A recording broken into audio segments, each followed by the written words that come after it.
जैसे ही महाराज दूसरे राज्य की सीमाएं पहुंचे तो आज ये दूसरे राजा की पुत्री को उन्होंने जंगल में भ्रमण करते हुए देखा।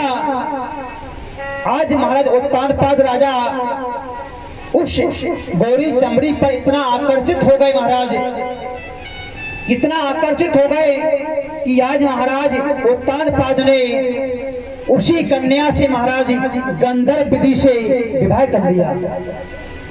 ध्यान देना। और महाराज उन देवी से कहा, राजा ने, यह देवी आप मेरे साथ मेरे घर चलिए। ध्यान देना। आज महाराज महारानी सुरुचि सुनीति की होते हुए भी आज महाराज उत्तानपाद विवाह कर करके आज सुनीति को जो है सुरुचि को लेकर के अपने राज्य में आ जाते हैं, अपने महल में, और डोला आकर के अपने द्वार पर खड़ा कर दिया। कथा आती है महाराज कि जैसे ही सुना सुनीति मैया ने, आज महाराज सुंदर आरती का थार सजा करके आती हैं और आरती कर रही हैं। क्यों?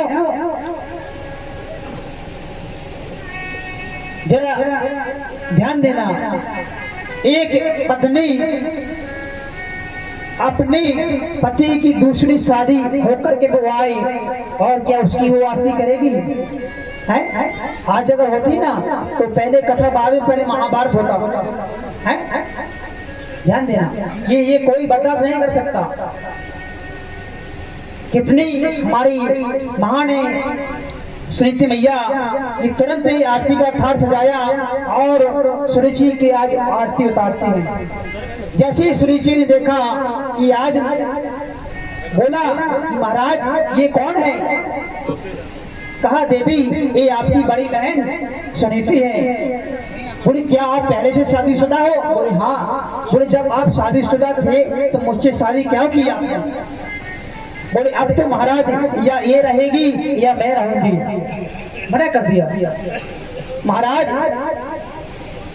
महाराज उत्तानपाद उस गौरी चमड़ी पर इतने आकर्षित हो रहे थे कि आज महाराज अपनी जो शादी किया हुआ जो पत्नी थी सुनीति देवी, उनका पर त्याग कर देते महाराज उत्तानपाद। क्यों? कहते हैं ना, पराई नार, कहते पराई नार ये किसी की नहीं होती महाराज। ध्यान देना। पराई नार पहनी चुरी। ध्यान देना। पराई नार पहनी छुरी, तीन तरह से खाए, धन हरे यौवन हरे घोर नरक ले जाए। ध्यान देना।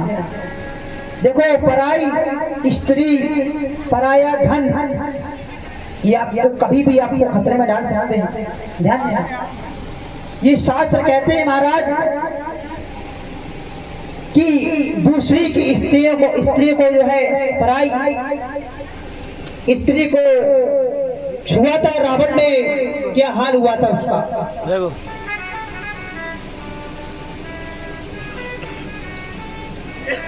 संतों को ब्राह्मणों को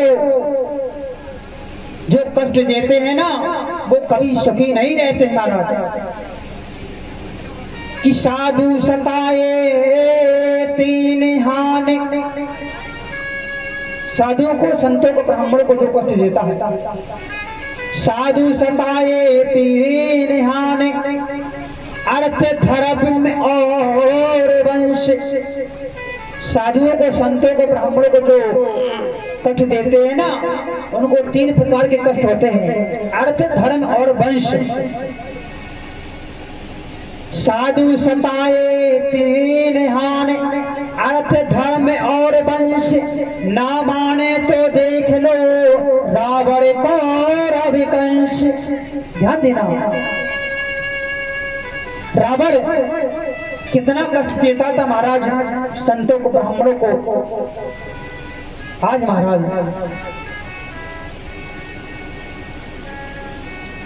सुखदेव जी कहते हैं, राजन आज उत्तानपाद राजा ने अपनी पत्नी सुनीति का पर त्याग कर दिया। आज महाराज सुनीति मैया अपने घर से निकल जाती और सामने ही अपने महल के एक घास की पर्णकुटी बना करके रहने लगी। अपना सर्वस्व न्यौछावर कर दिया महाराज। क्या उनका क्या दोष था? केवल और केवल उनके पुत्र नहीं था। और महाराज एक बात जो है महाराज उत्तानपाद को पता नहीं था कि जब महारानी सुनीति का महाराज ने त्याग किया उस समय महारानी गर्भवती थी। ध्यान देना, उस समय महारानी सुनीति गर्भवती थी।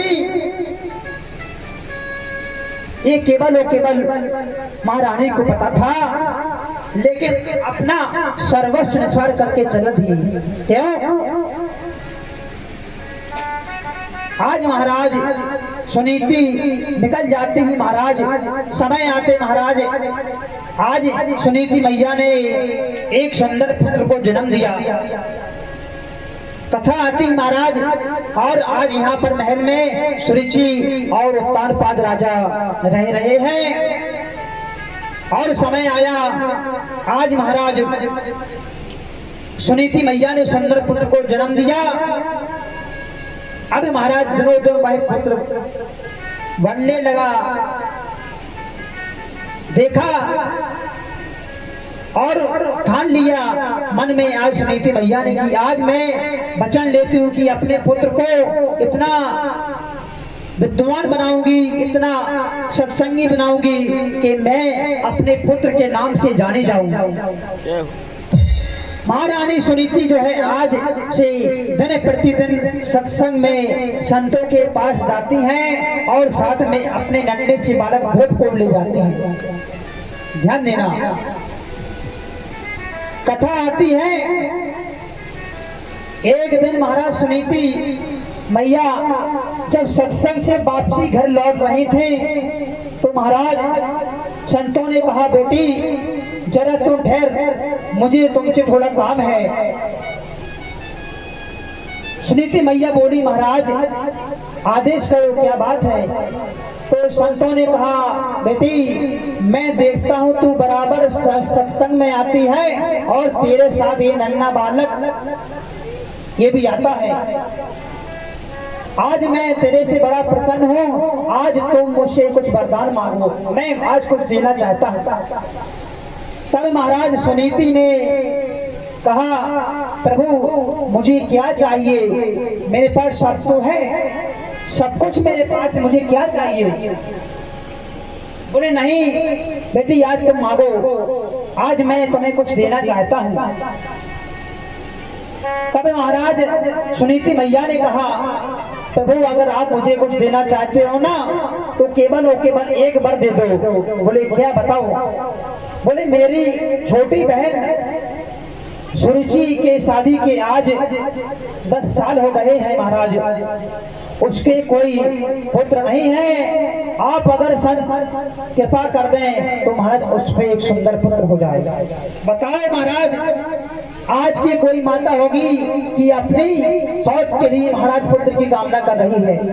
ध्यान देना, आज अगर महाराज, तब संतों ने कहा, बेटी तुम क्या कहती हो?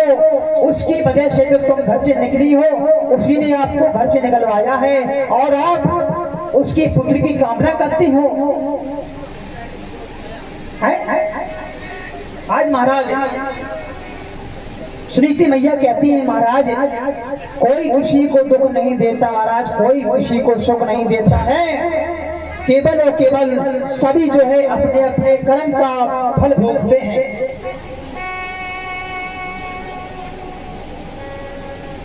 कौ ना काउ सुख दुख करदाता, निज कृत कर्म भोग सुख भराता।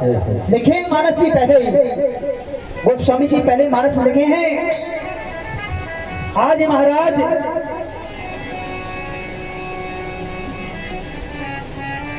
सुनीति मैया ने जैसे कहा तो आज संतों ने कहा, जाओ बेटी तुमने अगर ये मांगा है ना तो बिल्कुल उसको पुत्र होगा लेकिन थोड़ा उदंड होगा, और तेरा जो पुत्र है ना ये समाज में क्रांति लाएगा। ये पुत्र जो है तुम्हारा नाम रोशन करेगा। जैसे ही महाराज सुनीति मैया आज अपने कुटिया में आई, उसके पश्चात एक दिन महाराज उत्तानपाद ने अपने पुत्र को खेलते हुए देखा और जाकर के महाराज आज ध्रुव बालक जो है 5 वर्ष का है महाराज, आज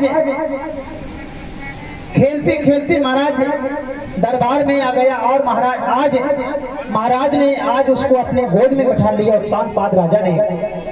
इतने में महाराज आ जाती है सुरुचि, ध्यान देना, सुरुचि आ जाती है और तुरंत ही ध्रुव का हाथ पकड़ करके जमीन पर गिरा देती है। बोली तो इस गद्दी पर बैठने का अधिकारी नहीं है। ध्रुव तू इस गद्दी पर बैठने का अधिकारी नहीं है।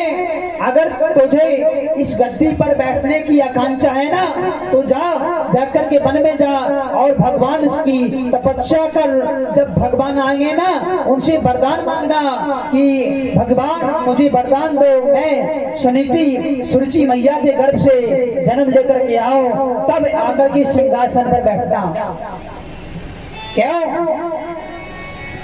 आज महाराज सुरुचि ने अपने गर्भ को भगवान के सिंहासन से ऊंचा बता दिया। ध्यान देना, आज महाराज 5 वर्ष के महाराज ध्रुव रोते रोते पहुंचे मैया सुनीति के पास। बोले माँ, आज